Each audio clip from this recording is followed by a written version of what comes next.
Good morning, good evening, good afternoon, everybody out there in podcast land. You are in tune to another episode of Intrinsic Motivation from a Homie's Perspective. This is Hamza, and today I'm excited about our guest because she is going to help creative minds earn more from their work. And for those here in Atlanta, we were really excited over the past week because they had the presidential debates here in Atlanta, and it was at Tyler Perry's studio, and he's a creative mind, and he definitely earned more from his work going beyond just the ordinary. And he doesn't have to be a unicorn because our guest today is going to show us how to get around that. She's been writing, producing, and publishing profitably across media for more than 25 years. She's taught for UCLA, the Art Institute, Autodesk. She was a developer and senior business mentor for a startup school in the UK. She's managed a team of lawyers, MBAs, and educators, and more. She also has a group that provides over 25,000 writers, screenwriters, and producers informative face-to-face workshops. I'm sure you're ready for me to stop talking so we can hear about this awesome expert. Without further ado, I'd like to welcome Nancy Fulton to the podcast. Welcome, Nancy. Hey, how are you doing today? Good, and I'm glad you could make the podcast today. Mm-hmm. Thank you very much for inviting me. It's very cool. Yeah, and I get a lot of calls and just people face to face, and there are a lot of creatives, and I think this is probably the golden age. I want to get your take. Mm-hmm. With the exception of maybe Disney, they say they are the Netflix killer. I am not so sure yet about that one. But outside of that, there's so many mediums where these creative minds have outlets where before we didn't have as many. And I'm sure talking with you over this next hour, we can kind of leverage some of your expertise so that it's no longer just a dream. It can become a reality. Mm-hmm. I think that there's a lot of misunderstandings about what it takes to be successful as a creative. And I've spent many years working as an instructor, specifically supporting people who want to earn a good living, doing what they actually love. And one of the things I think is most disabling is when people believe that what they're looking for is someone to approve their work and someone to say it's okay for them to create. They're looking for somebody rich and wealthy to take an interest in them, when the truth is that if they gather an audience of people who actually like their work, and people that are willing to pay $5, $10, $20 in order to see their work, they pretty much can write their own ticket. And it's that search for the audience that actually truly loves you that really matters. It's not when you have that, it's easy to get approved by people in Hollywood. You know, if you walk into somebody's office in Hollywood and you say, I have 100,000 people that like me very much, they tend to be a lot more interested in talking to you than if you say, you know, I have a really great book here, or I have a really great screenplay here, or look, I was in that play once. So my focus tends to be more on helping creatives master the skills they actually need in order to make a living, not necessarily the ones they've been told they have to have in the past. Absolutely. And so when did you start seeing that? I think from my side, from a music perspective, it was the 90s with the whole Napsters and such, and that was changing of the guard where the traditional business model for recording was, like you said, going to the studios or getting approved. And then you had, in the 2000s, you had social media, and so record labels were actually looking at your social media profile and your fans before they would sign you. It was more of you becoming more entrepreneurial and being rewarded for that. Well, I think it's always been the case that if you've been able to develop a following for yourself, that you've been able to be very successful. Robin Williams was in the park in New York City doing mime, and then he came out to the West Coast and he started working in doing stand-up, just, you know, which it was pretty easy to do even back then, you know, stand-up in a bunch of different bars. But the thing is, he was just electric. People really did just like him. And after, you know, a relatively short period of time, people would see Robin Williams on the marquee, and they would actually turn up at that place to you know, buy those drinks and pay for the ticket to get in. So he was an example of somebody who kind of approved himself. And I think that in the music industry, if you could draw a big crowd, a music supervisor, a music agent or manager would turn up. If you didn't have a big crowd, somebody might believe in you, but the first step would be trying to get you a big crowd in order to make record companies pay attention to you. So it's always been the case that if you've got an audience, then it's easy for you to get revenue. And I want to be clear. I think one of the hugest changes we have is that it's actually never been easier for you to take money from people, like to have people give you money. In the old days, it was difficult to have to rent a location and to get people in there and to take their money. There wasn't online transactions in the 80s. You really had to kind of show up at some door someplace or call somebody on the telephone with a credit card to do things. Nowadays, it's pretty easy to sell tickets and to sell CDs and sell DVDs and sell downloads. There's a million different ways for you to present what you have to an audience and have them pay you. That has been a huge change, because it means that when you have 10,000 people that love your play or love your music, it's easy for you to say, well, if you want to get it, just go here. And people will go, and they will actually they're comfortable doing transactions online. And that means that it's easy for you to take 10,000 people who want to pay you $20 and turn it into $200,000. That wasn't always the case. That's actually been the major change, is the ability to accept financial transactions online. Sure. Well, let me ask you, I want to go into the vein, you used the example of Robin Williams, and he ultimately went to California, and you've been in the business for a long time. Do you think it's still important to have some of that corporate background? Does it refine what you do as an independent? I think having access to very talented people who can groom your work and make it, more and more pretty, more and more beautiful sounding is very valuable. I think you and I are both aware that in the 80s, when there was a huge infrastructure for successful musicians, you got a kind of highly produced music that you don't get. It's harder to get now. Like, music tends to be more raw now because you don't have the same kinds of producers spending an entire year on an album, or not just producers, but 15 sound engineers and, a huge orchestra. So I think in terms of having talent, the ability to acquire talent to work on your projects, that has changed. But I also think that people don't care as much about, a lot of people like more unique and I want to say raw, but it's not raw so much as authentic.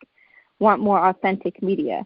You can look at a lot of films that have been more successful when they've been kind of rocky looking, like stuff that's been shot in a single room or people. I think people are looking for different kinds of media. There's a lot of different kinds of people looking for different kinds of media. We're more diverse in terms of the content that we want to buy. And it makes it a little bit easier for artists to find in a market when they couldn't have in the past. And it also means that the kind of content that they have to produce may be easier for them to produce, right? I mean, I guess what I'm trying to say is there's just a lot more diversity now in terms of the amount of content that you can sell and the audiences that you can serve. It's not like the 1950s where, there was going to be, the 6 guys that do rock, they were the rock people. Now you can have a lot of diversity when it comes to musical styles, and and people can gather up an audience, from all over the country that happens to like their work, and they can become very successful even when they're the only person that produces that kind of work. You know what I mean? You don't have to fit in as much. Absolutely. And so let me ask you about when you're talking about authentic media, right? And so I'm thinking, it's 2019, so we're about 14 years of YouTube being in existence. Yes.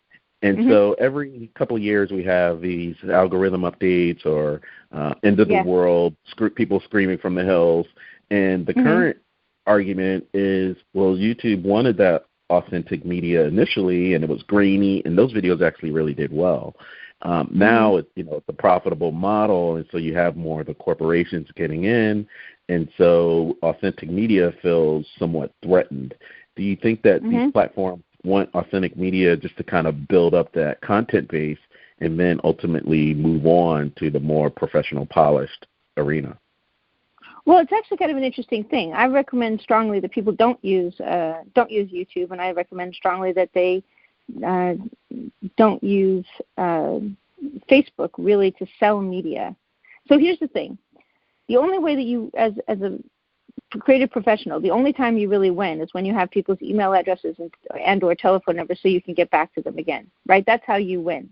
And you'll notice that every single service that you sign up to, whether it's YouTube or even Amazon, certainly Netflix, in all of these platforms, what they care about is when you sign up, the first thing they get from you is your email address, and then you can have access to some content. And the reason is that they realize that if they have your email address, they can feed you content and feed you opportunities going forward. So when you're creating your content, when you just post it up on YouTube, what's happening is people can go to YouTube, they can find your content, but you don't get any benefit out of it. It's very difficult for you to push people to YouTube and make them buy your stuff. It's the only people you can actually, they might get a subscribe notice, but they get 50,000 subscribe notices in a day, or notices that they have subscribed to something that just posted a new video.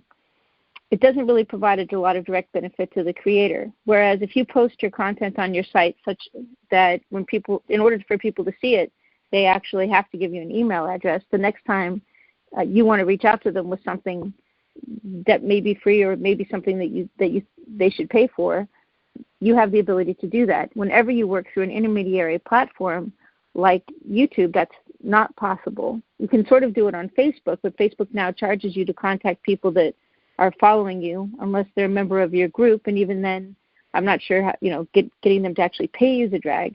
So it's really just better if people go to your website, get your content, by giving you an email address so that you can reach out to them going forward. And that's really easy to do these days. There's a huge number of tools like Gumroad.com. If you go to Gumroad.com, you basically just post an image, post a description, and upload the video or the audio file or the whole album or whatever the PDF, the ebook, whatever, and then you can create a coupon code which lets you give that away to anybody who clicks on the link for free.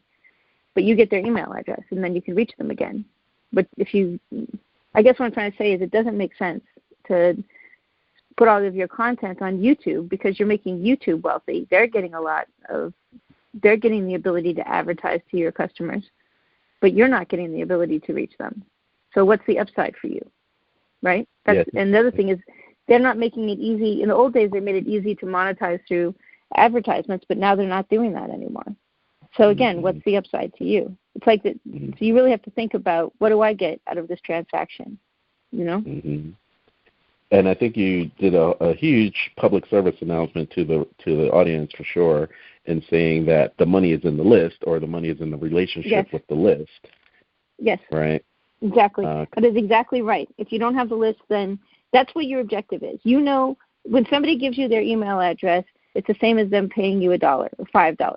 Because in the future, if they like you enough to give you that email address, then when you reach out to them subsequently, there's a much higher probability that they're going to actually give you revenue.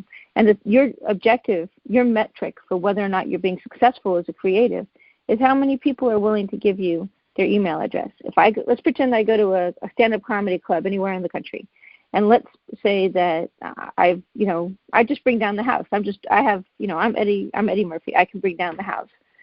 Well, if I tell those folks, look, you think this show is amazing? You should see what I got online. If he gets from a room of 500,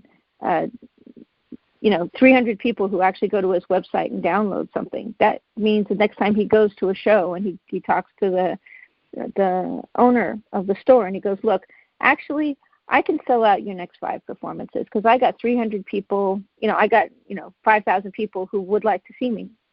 So I would like to get a percentage of the box office. Right? That's a conversation that you can have, because each one of those customers that comes to your performance is going to be spending $50, maybe $20 on food, or $30 on, and another $30 on drinks, and and tips and stuff. You know what I'm saying? Like, if you don't have that audience that you can point to, how can you ever make that deal? And also, how can I say, look, screw it, I'm just going to go ahead and rent a location, and I'm going to start doing my own shows, which people do. So, or I'm going to release this album. I'm going to actually, I'm going to release a comedy set. Like, how can you have that if you don't have the contact information? You can't get back to those people. So the people need to be thinking in terms of, how is my work good enough that people will give me their email address? And if it is, then you're good. You know what I mean? Like, you're really pretty unstoppable. Absolutely. I'm singing your praises for sure. And I definitely, you're preaching to the choir here. But I'm glad you just excellently provided examples of why that makes sense. And it makes me think of a couple of years ago where Taylor Swift was vilified.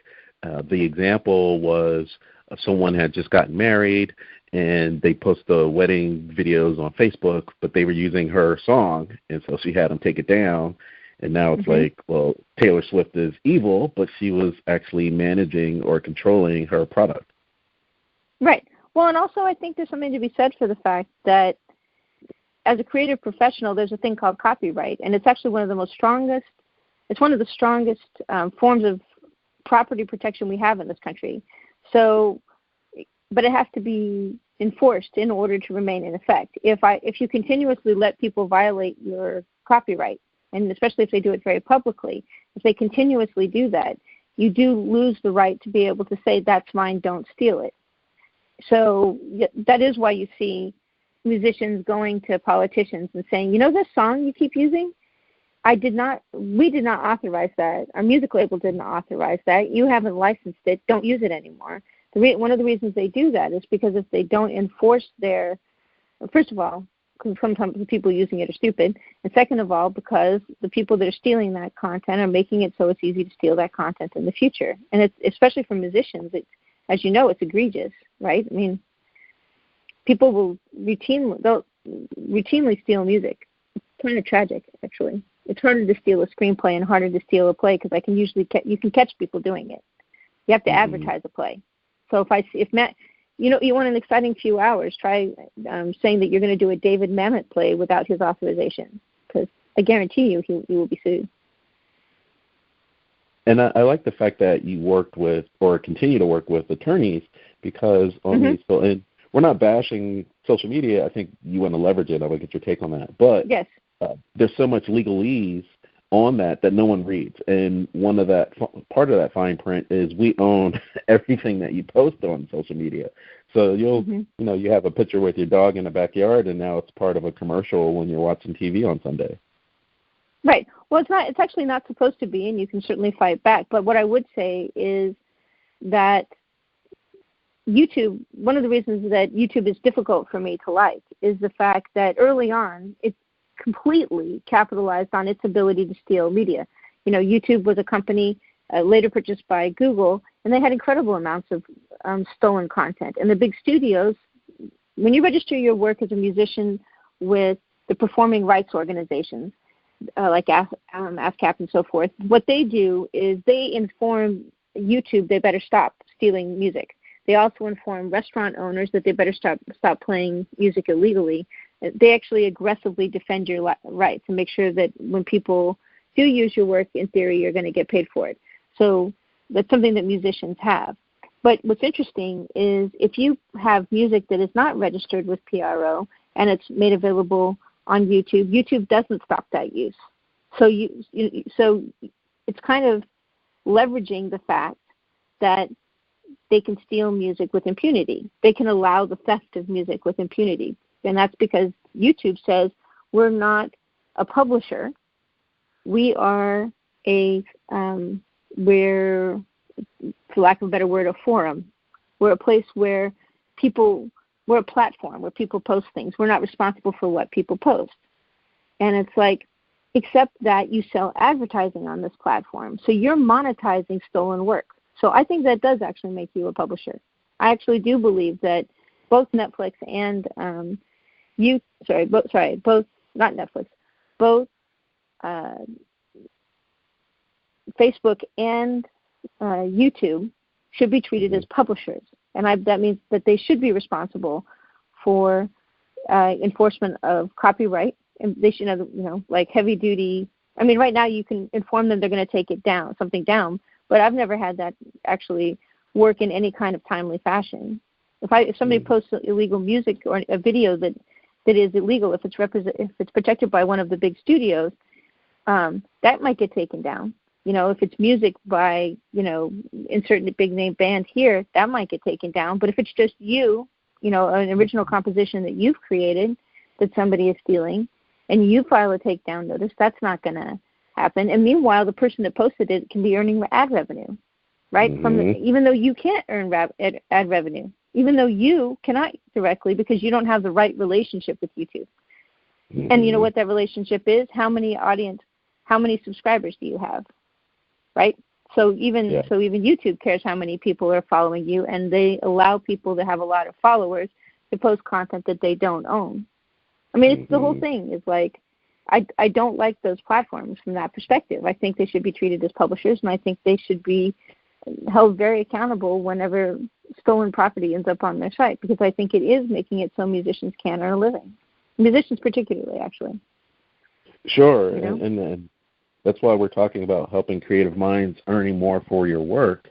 And what comes to mind is, I don't remember the artist's name because I guess I'm out of that demographic, unfortunately. Somebody told me, Grandpa, they call me sir.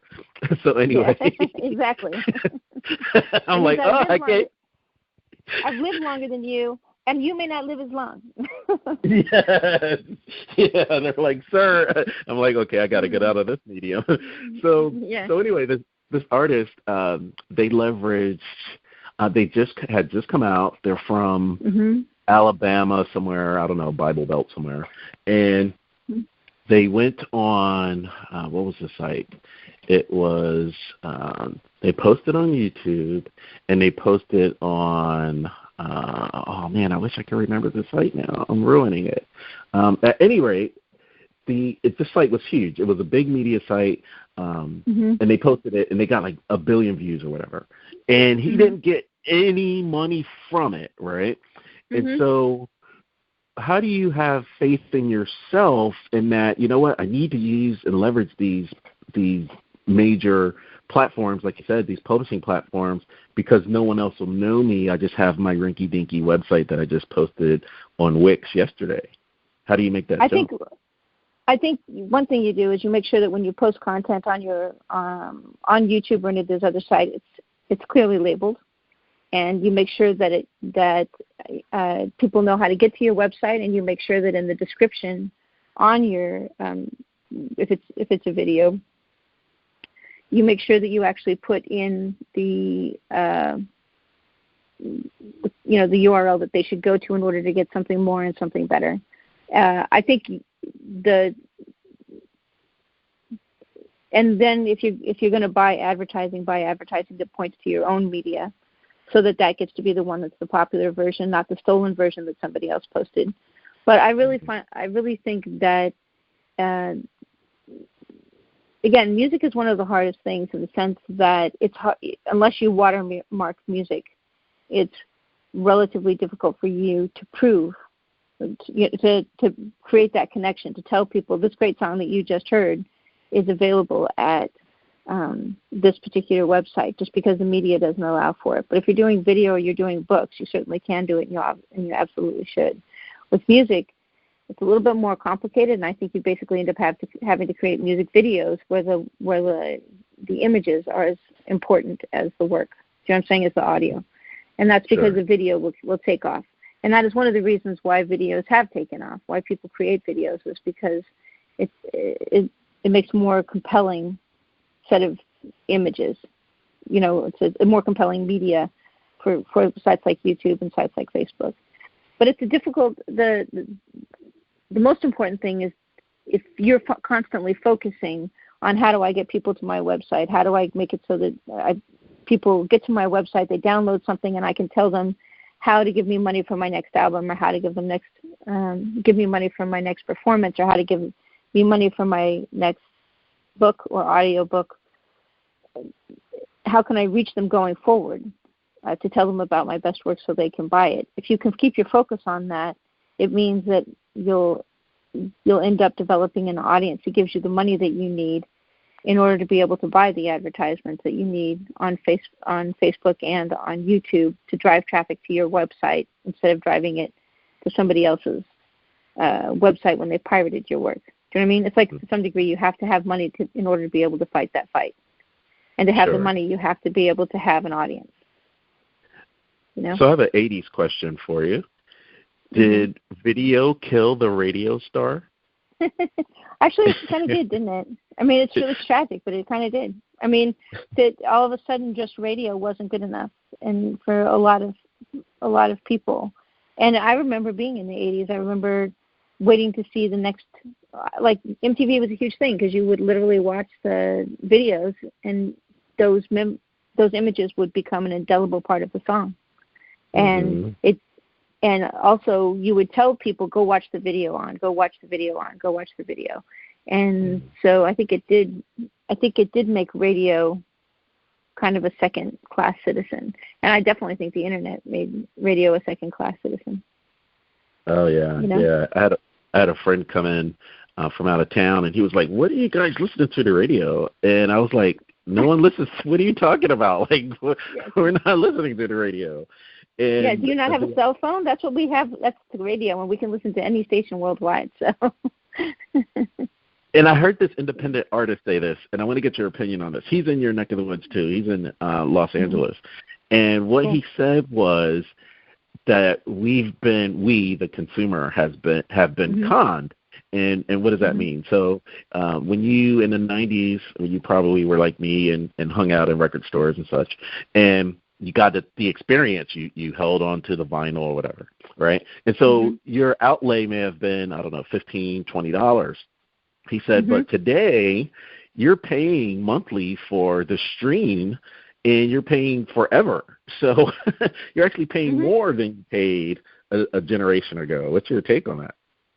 Well, I definitely think two things are true, actually. Whenever you have a DVD, an old-style DVD or CD, you were allowed actually to make backup copies for yourself. Like, you actually could. Like, you know, you'd go and you'd buy the latest, you know, Pretenders album, and, you know, it was possible for it to get scratched. So you had a right to make a tape backup of that so that you could listen to it without damaging the original. It was actually in the licensing, and that's absolutely what you cannot do right now. I would say that it is more unusual for people to pay as much. Like, it used to be you'd buy a whole album for $10 or $20. Now you basically just buy the songs that you like. So that's one thing. The other thing is that streaming services like Spotify, a lot of times you can listen to those things, or Sirius XM, you know, you can listen to those things. And the creator of the work's maybe not getting such a lot of money, but you're certainly getting access to quite a bit. So I think that the consumer probably won that transaction compared to the artist. But I think the people that really run are the people that are providing the hosting service, which is, you know, Sirius XM or YouTube or all of these other platforms that basically gather up huge quantities of content and put them available on demand. I mean, there's certainly no doubt that that's true for Amazon. They've certainly won. They have the GDP of a country. Yeah. Oh, yeah, for sure. As we about to embark on Black Friday. So yes. No, seriously, I'm looking at this thinking, God, those people are like, and again, think about what those people did right. They have everybody's email address. And I remember, you and I probably both remember when, I don't know how old you were, but my first I created a website that provided training online in the 1996 is when it launched. And it was kind of me and Amazon out there for a long time. You know, like, I would tell people, well, I'm basically writing a book that just gets better and better and better. And they go, nobody's going to pay you for something that you deliver only online. And I go, but they will. And then simultaneously, I remember there were all these things for Amazon, and they were selling books. And I said, look, they take money, and then they send you a book, or they'll send you a DVD. They'll send you stuff. You give them money. People give me money sometimes. So it's what's the difference? And they go, well, you know, Amazon's never going to work either. It's going to fall apart. And I'm like, I don't think so. I think it's going to be okay. And it's so, what they did right is they had people's contact information, and they market to them all the time, which is one of the reasons they have all all those movies up there. It's constant. Every time you see that logo go by, you go, oh yeah, Amazon. That's where I buy things. Amazon. They don't just sell movies; they sell books. And movies are great for them to sell because there's literally no cost once it's hosted.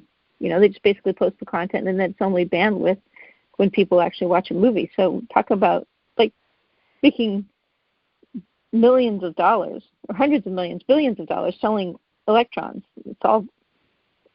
I have a lot of respect for the technology involved in Amazon because those people, it's like printing money. I wish I liked Bezos better. Well, it's funny because you're talking about being a disruptor, right? And so yes. I'm sure you've seen the photo too of him in, I don't know, he probably in some strip mall or something and paying $50 a month for Amazon starting out, right? And he had this dream. And like you said, there was the conventional wisdom of nobody's going to do this. And it made me think of this week. I want to get your opinion because, everyone was glued to the unveiling of the Elon Musk truck, and the windows didn't work like they were supposed to. And, people are going to write them off for that. But 10 years from now, there will be those trucks on the road. So What do you think about disruptors? I think disruptors are – there's good disruption and bad disruption. Like the first guy who decided to shoot up a school was probably a disruptor. Well, we don't like that guy at all. So disruption changes society, and it changes things in huge ways for both good and ill. Donald Trump is a disruptor. You can point to a million disruptors that maybe we're not also fond of. And I think Elon Musk is kind of a perfect example of that. He is incredibly ambitious, and he takes on the kind of projects that almost nobody else will take on. And I think that he is going to be remembered.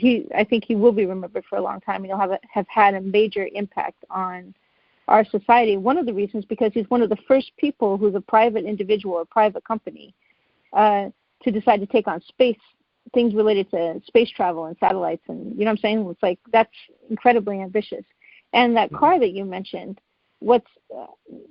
cars are actually one of the most obnoxious things on earth to innovate in. DeLorean went out of business, and he did have a really good car. And he did crazy things trying to keep it going.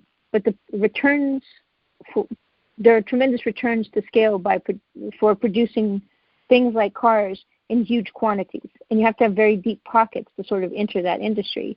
And as successful as Musk has been, he has not necessarily got quite deep enough pockets to be able to get that car, that's going to be expensive, and I think he may very well end up being successful, but he could probably have invested his money in other things that would have been easier to make a big return on. The interesting thing is I don't think he cares. I don't think it's all about money for him. Mm-hmm. Yeah, I think that's the other thing I want to ask you because I think he was a part of PayPal and sold PayPal. And so he could have ridden off into the sunset. And, he had his pile of money and he could have been drinking Monetize. And I'm sure we're talking about creative minds. Does it ever end? Is there an end goal? Like I want to sell 1 million, I want to have 1 million people view my video, audio, and then right off to the sunset. What keeps you going? Is there an inner fire? I don't think there's most creative people that I know, most incredibly successful creative people I know are the very definition of driven. And what they do for fun is what we call work. So Elon Musk, those risks that he takes and the businesses that he builds, that's what he does for fun. So the more money he gets, the more success he enjoys, the more he wants to do that. And so it's a kind of a perpetual motion machine. These people don't have the same, don't want to rest. It does not. Sometimes they have a desire to be someplace quiet for a few hours or a few days, but generally speaking, they don't. Their idea of rest is that which they do, right? Just like famous musicians don't really, let's put it this way, not famous musicians, very talented, very successful musicians, when those two things are put together, the ones that go big, they go big because they're eating, breathing, and sleeping it almost to the sacrifice, and usually to the sacrifice of every single other thing in their family. They are very driven to do this thing, and which actually is sort of a segue that I'll just mention, and I think it's something that helps. It was helpful to me, oddly. So my dad was an engineer, and I remember I graduated from college, and I went home, and I was explaining to him I didn't know what I wanted to do for a living, and somewhere on page 2 of whatever it was I was saying, he looked at me and he said, "Are you trying to ask how to get rich?" And I go, "Yeah." And he goes, "Okay." He says, "This here," and he drew the bell curve, the standard bell curve that we all see when they talk about intelligence or anything else. He goes, "This is a bell curve for every single property in the world that you could possibly have. You fall somewhere along this curve. It could be something, you fall here for your height, and you fall here for your verbal ability, and here for your mathematical ability, and here for your entrepreneurial ability." He says, now, that's really a very meaningful thing. He says, if you look at Kareem Abdul-Jabbar is in the top 1%. He's in the third standard deviation away from the mean for height. Now, if Kareem Abdul-Jabbar happened to have built his career tried to build his career as an airline pilot, well, most of those guys are about 6 feet tall because, or less than 6 feet tall because cabins are small. So he would have been battling his fight every minute of every day. There's going to be somebody that sold cars. He'd have exactly the same situation. In fact, Kareem Abdul-Jabbar has to think about, he can't even sleep in a standard-sized bed. He's too tall. Fortunately for Kareem Abdul-Jabbar, he chose to be a basketball player. Now, he says he has an immediate strategic advantage, which will always put him, by default, he was high on athletic ability generally. So he has a strategic advantage that will always play out to his advantage. He's playing to his strengths. He says, if you have to understand that which makes you that will make you the most successful is the thing that will wreak living hell in the rest of your life. You have to go with your strengths because otherwise they become tremendous disadvantages. And the older I've gotten, the more I've realized that is true. That you need to understand what you are naturally good at, you naturally find much easier than other people, and you have to go with that strength. Because otherwise it does become a huge anchor. I mean, and as a personal example, I like to teach. I've been doing it since my first job I ever got was actually teaching people how to do computer applications. I like to teach, and I think it has something to do with my dad being an engineer and my mom being a journalist. I have no idea, but I really, really, really like it. When I used to always get, I always scored, perfect scores, and when I was teaching for UCLA, I just was highly rated wherever I taught, always. And it had something to do with the fact I like to talk, I like to create curricula, I like to create training materials. I just like it.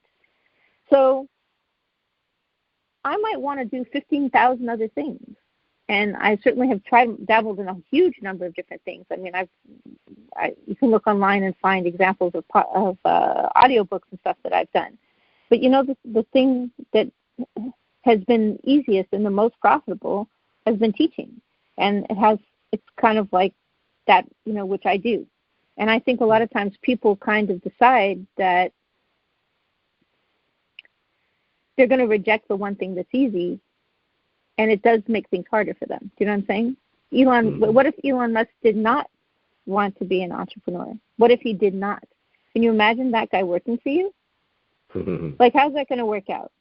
He's always going to want to do something you're not doing. He's always going to be talking about the next hill, the next challenge. He's going to get bored with the thing that you're currently working on. It'll be a constant. I guess people, 2 messages. One, consider going with your strengths. Excuse me. And consider going with your strengths. And then maybe look at the thing that's causing you the most hassle and figure out why it's causing you trouble. Because chances are that is going to be the thing. That's actually where your strength lies. It's the thing that causes you the problem. It's because you can't hide it. You can't stop doing it. Just like Kareem Abdul-Jabbar, I can't stop being 7 feet tall. Mm-hmm. And the only thing I would say in response to the example of Kareem Abdul-Jabbar was he was an actual airplane pilot in Airplane.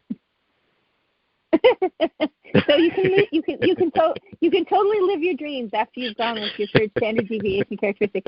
No, but it is an interesting thing, isn't it? It's like the fact that when you're in school, they never tell you. The fact that you insist on doodling on every single piece of paper. The fact that getting your physics questions right, doesn't happen, but you've really got a great handle on perspective. They don't tell you. This thing that's annoying the crap out of all of us, this thing you do, that turns out to be the thing you should do. Because it turns out you can't be stopped at it. Just like, so when you live out here on the West Coast, you get to see all kinds of interesting events other people.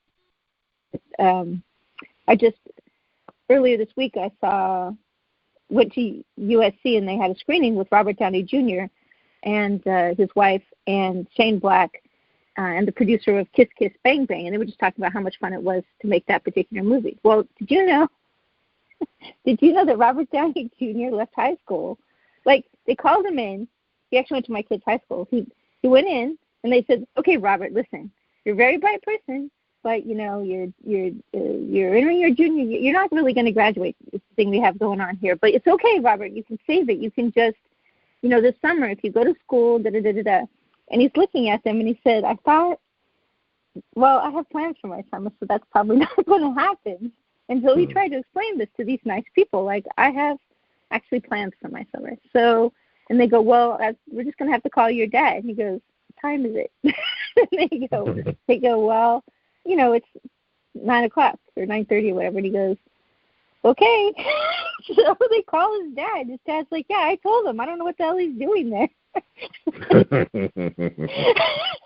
Right? So it's like, but he, you can see that can you just imagine having Robert Downey Jr. as a teenager in your high school class? Right? It's like I guarantee you, if that guy's in the room and you're the teacher, every eye is going to be riveted on him every single minute of every single day, because that's what he does. That's his thing. Robin Williams, can you imagine? Robin Williams got his instructors at Juilliard told Robin Williams to leave. "We got nothing to teach you. You're like this. There's nothing we can teach you." Right? So my point being, I think I like to tell people, sometimes the stuff that gives you the most trouble turns out to be where you should be looking. It's almost like it's trying to tell you, "Look at me, look at me, look at me, look at me, look at me." So, and I also think that if you can take that thing that you do naturally and turn it into something that you can monetize, can turn into money, then your career's made. You will be successful, and you'll enjoy the work that you do because it's what you do naturally. And thanks for the example with the Robert Downey Jr. I'm going to group him with my next question with relation to Steve Jobs. And so it may have been around, but in my awareness, Steve Jobs was the one that said that, and he said failing forward. And he was talking about, today nobody has the first iPhone or the first iPod, right? There's so many iterations because you're continuing to improve. And there's many examples like a Robert Downey Jr. or Steve Jobs where you may have a bright start and then something happens where there's upheaval, and a lot of people are left, like that's a defining moment where they kind of go back to doing insurance or something. How do you continue being creative when you meet that first roadblock? Well, I definitely think if you're building on something that you do naturally, that you can't, your third standard deviation characteristic, the thing that is to you height like Kareem Abdul-Jabbar, I think you'll find that you can't choose to stop it. So I could be a natural comic. It could just be the kind of person that used to make teachers want to murder me, because I always made jokes in class. And the first thing that always came to mind was ridiculing people. Well, I'll just do that. I'll literally just end up doing that in my insurance job. I'll end up doing that if I'm working in technical support on telephones. I will end up doing that if I'm working retail. I'll end up doing that if I'm at a construction site. The question is whether or not that thing which annoys people will end up being something that I monetize. And I think when you look at people, I don't think having a natural talent or a natural ability doesn't mean that you don't also have other aspects of your life. When you look at Robert Downey Jr., and you look at Steve Jobs, you can see that they did have other aspects of their life that were very, very seriously out of balance. And Steve Jobs particularly seems to have had, so Steve Jobs' natural talent, I think, to a significant degree, had something to do with being incredibly critical, so much so that he could not choose not to be, right? For him, not telling you the truth about what he saw when he looked at your design was incredibly painful, because he could see how it was broken, and he could see how it needed to be fixed in order to be better, in order to work more the way he wanted it to work, to him, the way that seemed right. So he was kind of a living hell for people at his office because he would, as time went by, they're working on higher and higher end projects. He would just get to the point where he would look at something that you'd spent 6 weeks or 6 months on and say, that is crap. Or you bring him something, a team would bring him something, and he wouldn't just say that is crap. He'd say that is crap and you are fired because you didn't get anywhere in his strike zone, right? So I think that, but it didn't necessarily mean that he had an incredibly successful personal life, right? Mm-hmm. And I think that is true for a tremendous number of these people Mm-hmm. that have the more. It's difficult to balance. The farther out you are on that parameter, the more it's going to impact your day-to-day life, And I want to mention, sometimes the third standard deviation characteristic that people have is something very minor, but it can prove critical to them. I may have an incredibly good sense of smell, just so much so that, when I'm in I have to be careful about the cleaning products in my house, right? I may have that as my third standard deviation characteristic. So I can choose to build my career on creating a perfume, or I can, hold on 1 second.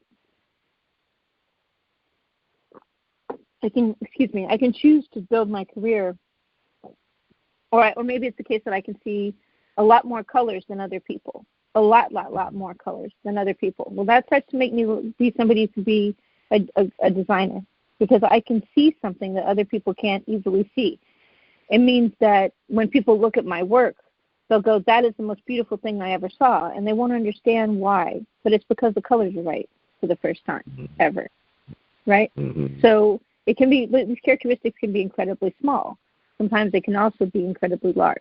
They can be, almost unlivable. And I do think Steve Jobs, I think that he was one of those people. His thing was perfect. He could see perfect all the time. He could see, we just needed to make it look like this. We just need to do this. We just need to do this. And he did it on every single aspect of his life. Every single aspect of his life was about perfect, and the difference between what it is now and what it could be. And I just think that can be stressful. I mean, a lot of these times you go, I'm so glad I didn't get that one. That would suck. Or even the ability of when people are really good comics, and they, what do you do when it's the world's, you're living through the most tragic experience in the world, and yet you just have jokes coming into your head. It's like this demon that won't shut up and stop making jokes, Or I've known people that have music in their head all the time, and they have really a hard time with other people's music because of that. You know what I mean? That doesn't sound right. That it can be traumatizing. And I think creative people tend to be people who know that they're creative and are driven to be creative. It is a kind of a master they have to serve, or they're punished for it. Somebody wants to write, has to write, or they feel very bad all the time. And I think it's just. I also think, and I mentioned in passing, I also think some of the people always. I don't teach craft. I make a point never of teaching craft because I do have my own work. So I don't teach people how to write the perfect screenplay, and I don't teach people story, and I don't teach a whole bunch. I basically really focus on monetization and helping people figure out how to earn a living from their work and how to find their audience. My focus is on making people earn enough that they can do what they love for a living. But right. I notice in passing that most of most of the great, at least when it comes to plays and books and movies, they're madness. It's about madness. That's what you see on the screen. That's what makes you love it, is the fact that it's mad. It's insane. It's stuff that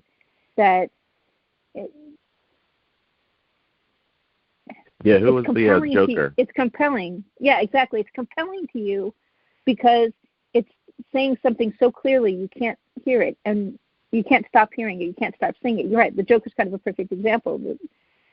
Both iterations of the Joker. I really liked Heath Ledger's version of the Joker, and I liked it when he said, I liked the fact that he told a different origin story several times, and I liked the fact that he was so incredibly deadly, and yet so incredibly smart, and yet what he cared about was manipulating people. Right? He was just a very strange character, and I think the delivery of that character when Heath Ledger did it, and also again with the recent iteration, it's compelling because the character makes sense in a way. You go, yes, that's true. He's like, that's a personification of something that exists in the world, and now when it's a person, I understand who it is. I understand the thing better. Like in the latest iteration. The fact that he is being so abused and so abused and so abused that he turns into a monster. And then people like the monster better. Because why? Because they're feeling abused, right? It's like, and he says, well, how can you be so cruel? Because if I were not being cruel and I were lying down on the ground, you wouldn't pick me up. It's like, I'm showing you the world. And that's the truth is what's selling. It's the truth that we feel this way, and we're tired of being powerless about it. And so I find that, and again, that's another performer. That guy, he can only do that. There is not another. What else could that guy do? Right. Who else could he be except that guy? Like, who else could Joaquin Phoenix be? He just can't. He's compelled, and so I think. And I think if he was starting up today, the correct thing for him to do would probably be to come up as an actor producer, so that he could basically monetize his own work. Otherwise, he'd be in a position of hoping Hollywood could see the genius. Right. Excellent. Well, that was a nice full picture for that example. Nancy, are you familiar with the hashtag Optout? I'm not. I should tell me about it.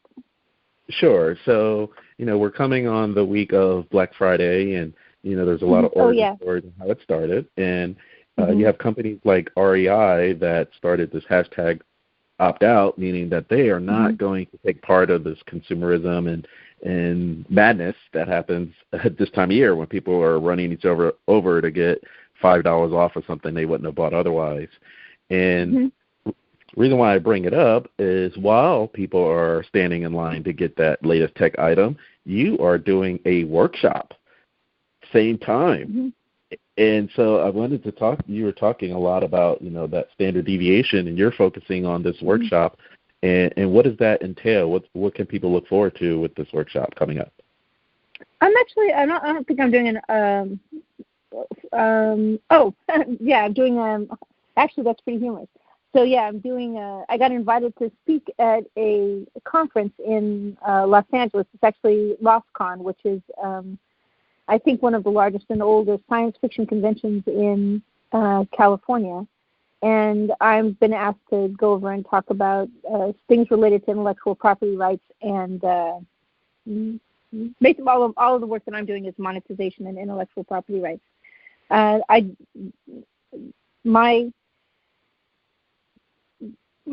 In my own work, I actually have I run events. If people go to nancyfultonmeetups.com, they can actually see. I actually support a network of 50,000 entertainment industry pros. And if you were to go up there, you would actually see the stuff that's available for free, and then you would actually see that there's events that I run directly.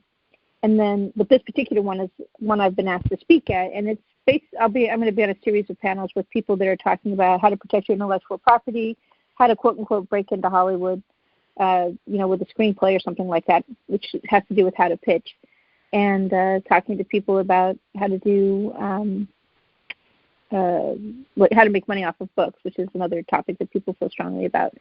So, but they're all face-to-face events. I also do a lot of online events, and in fact, these days when I'm interviewing somebody I think is particularly important, I do an online event so I can record it and I can make the event available later. I just did one recently with a guy who teaches people how to get grants, and he got more than $500,000 for his last documentary by raising money through grants and direct donations. So when I'm doing that kind of very technical work, a lot of times I'll do that online. And then I do a lot of additional work where I do face-to-face events, which tend to be sort of somewhat some percentage of the time dedicated to networking and the rest dedicated to a particular technical topic, like strategies for raising money for projects or how to publish a book, those kinds of topics. Okay. And I was thinking about we were talking earlier about all the different platforms like YouTube and Facebook and such, and it made me think of Vine. It was like 6 seconds, and it's gone now. But people are on Instagram, and people got famous on all those. TikTok, there's people that are famous, and then ultimately they have to come to the quote-unquote real world, meaning Los Angeles, if they want to, I guess, that viability. And is there a fine line of, hey, I just want to be independent and follow my own rules, or I have to do it to a certain point so I do become viable and become part of the machine? Is that the ultimate goal? I don't think they actually do that. I pardon you for interruption. I don't think you actually do have to come to LA. And in fact, I pretty much recommend that people don't. I think they should stay where they are. They should live where they want, and they should make their art go where they live. Because the truth is that, let's say that I'm an independent film producer. I want to make independent films. And in fact, I had a call from a guy who says, I've been making zombie movies, quite a lot of zombie movies, and I've had several features, and I make them here in this little Midwestern state, and in Midwestern towns in my county. And everybody's really nice, and it's really cheap, and I can actually produce them for like $50K, and but I just really feel, do I have to come out to Hollywood in order to be successful? And I said, there's no point coming out to Hollywood. If you can produce I haven't seen what you're showing me. Like the content that you're creating is content I haven't seen, and that makes it exotic and useful. And your zombie movies are different from an LA zombie movie, and it's cheaper for you to make them there, and you have an audience that loves you there and actively supports your work and wants to show your movies up on your in your local theaters all over your little county. What's the upside of coming here? If you want to you can sell the media here without having to come here. If you go into right now, one could go and search for iTunes aggregators, and one can find dozens of people who will actually. You can pay them a fee, and they'll make your film available on iTunes, and give them another fee, and they'll make it available on Amazon, and another fee, and they'll try to get it onto Hulu for you, and then you get 100% of the revenue from that transaction. It's not a traditional distribution deal, so there's not really a value to coming here to Hollywood. You need to be able to reach the people in order to sell the media if you decide that you want to make that particular deal. But you yourself, your own personal self, don't have to come here unless you're driven to do so. Some people want to work on Iron Man movies, okay? And in order to do that, you've got to kind of come here because you've got to get cast by these people. Or you've got to be famous where you are, and you have to be enough in the know and have representation so somebody can say, hey, this crazy guy from the Midwest, you should put him in your next Iron Man movie. But that's not most people's careers. Do you know what I'm saying? So I think I actually actively tell people, like, if you're in Atlanta or you're in any of the states where they're making films, you're better positioned than if you're here. We don't have incentives over here. It's easier if you're a producer or if you're a director or you're an actor to stay in the state that you are, get your take a 30% or 40% incentive, and raise investment and produce your film there, and then sell the media here. It's like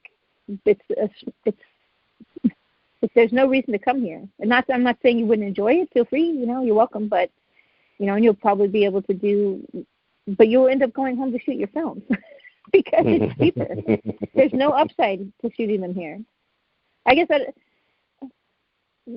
I worry that people, because a lot of people do come here. I get a lot of people in my groups, and they go, I gave up a good job in Chicago, and I used to, I had a big career in Chicago, where I was with but I thought I should come out west, and I'm just like, well, I think you probably could have stayed in Chicago.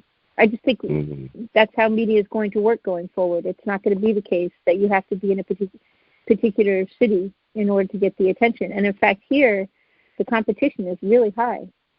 So you're talking positioning very for high. sure. In other words, trying to get seen.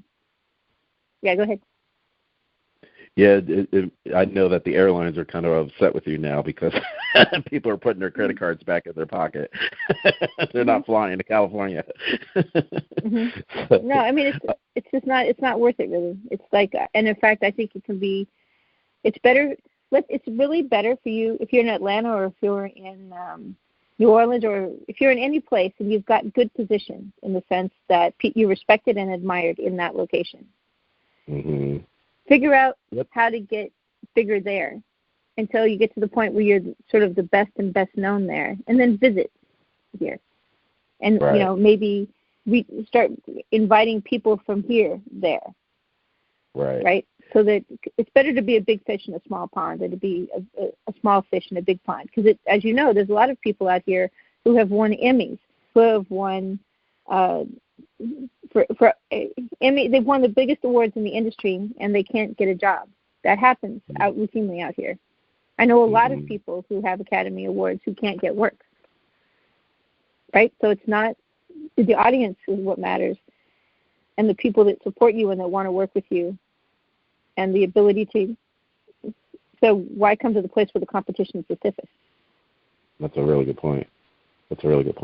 And we are at the top of the hour. I do have just one last question, if you're okay with the time. Sure. Okay.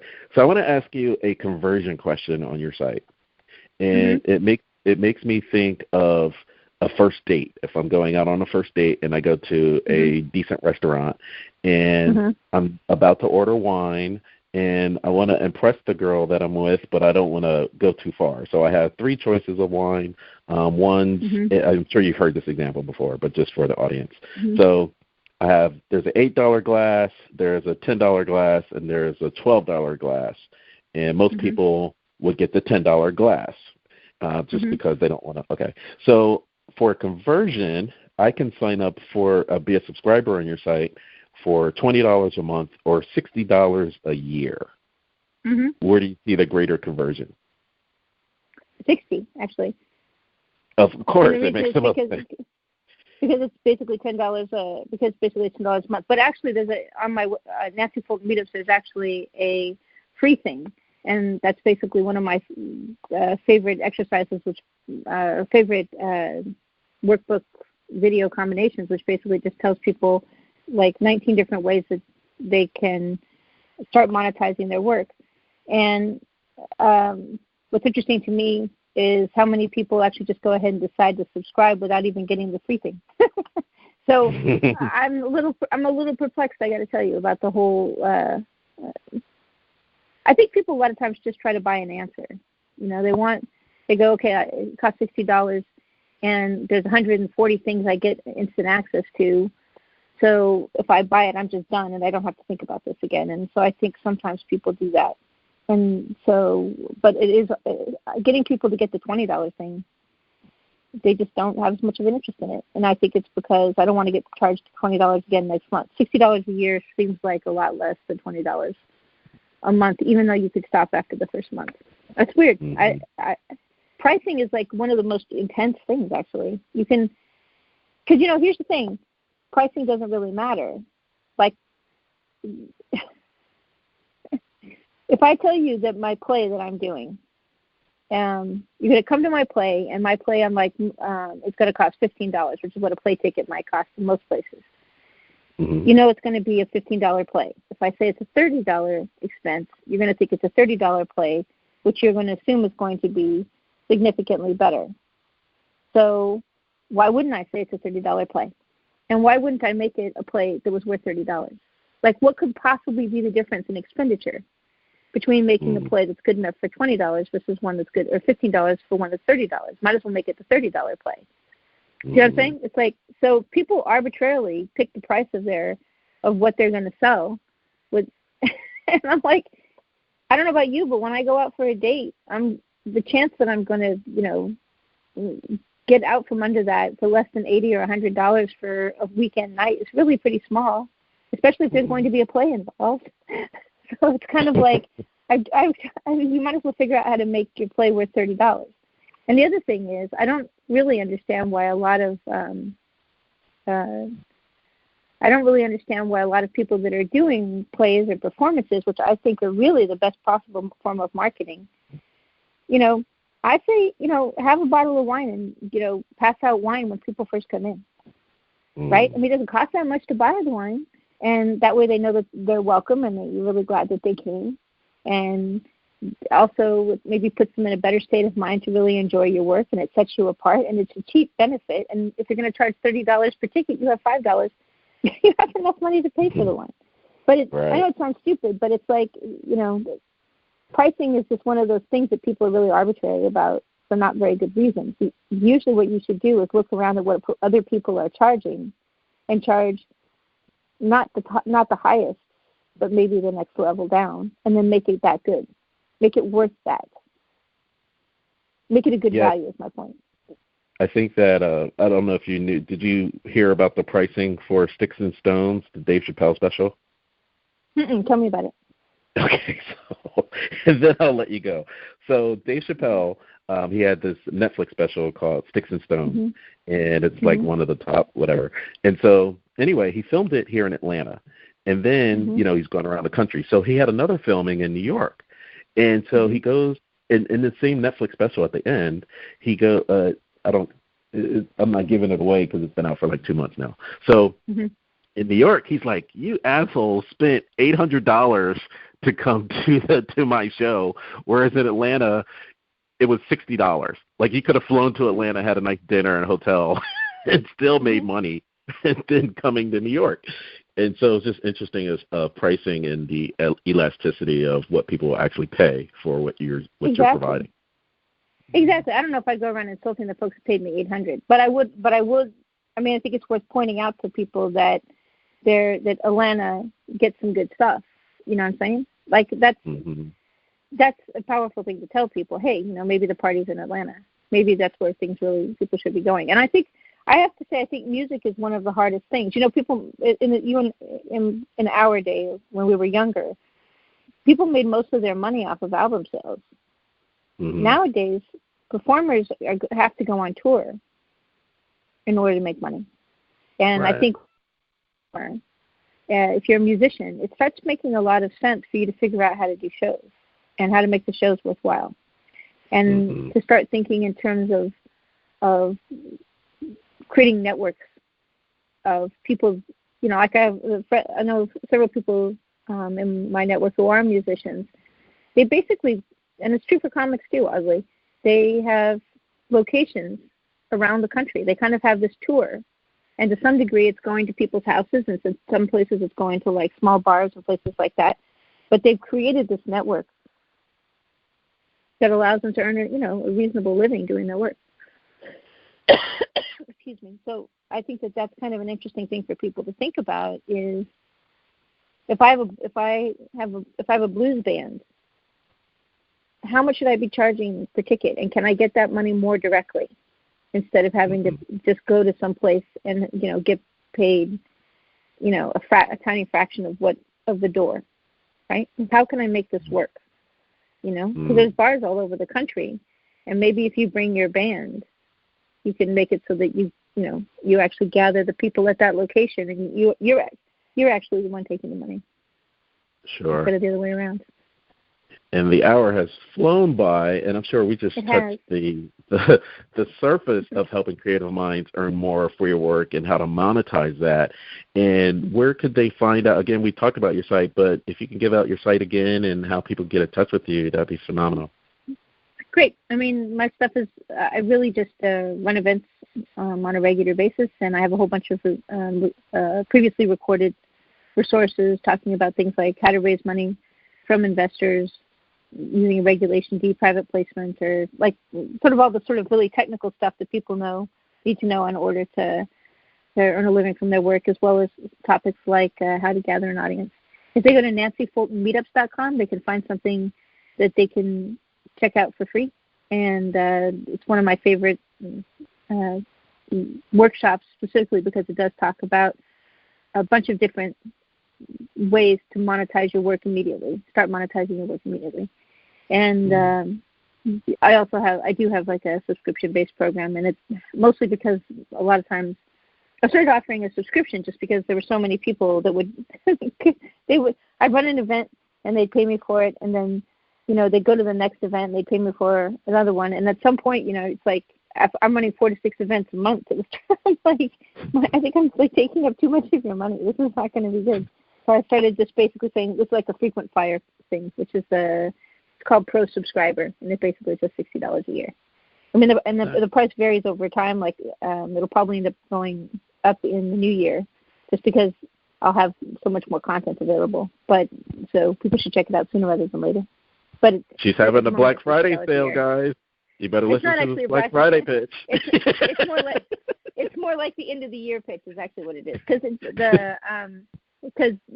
the price is going up based upon because I have 140 things up there, and so next year, by the end of next year, I'll probably have like 180 things up. So they're buying for the year ahead, and it's just I have just it'll probably go up to $80. It's not going to kill anybody regardless. So but if people have questions, they can always email me at nancy@nancyfultonmeetups.com. Awesome. Well, you have just been tuned to another episode of Intrinsic Motivation from a Homie's Perspective. This is Hamza and Nancy Fulton. It was a pleasure. Let's definitely stay in touch. Absolutely. I look forward to learning more about your work. I really liked when I was coming onto the show and I took a look at the stuff that you were creating. It was pretty amazing. Thank you. Yeah, well, we won't be strangers for sure. Good. Take care. Have a good weekend. You too. Thank you so much. I really had a great time. All right. Bye.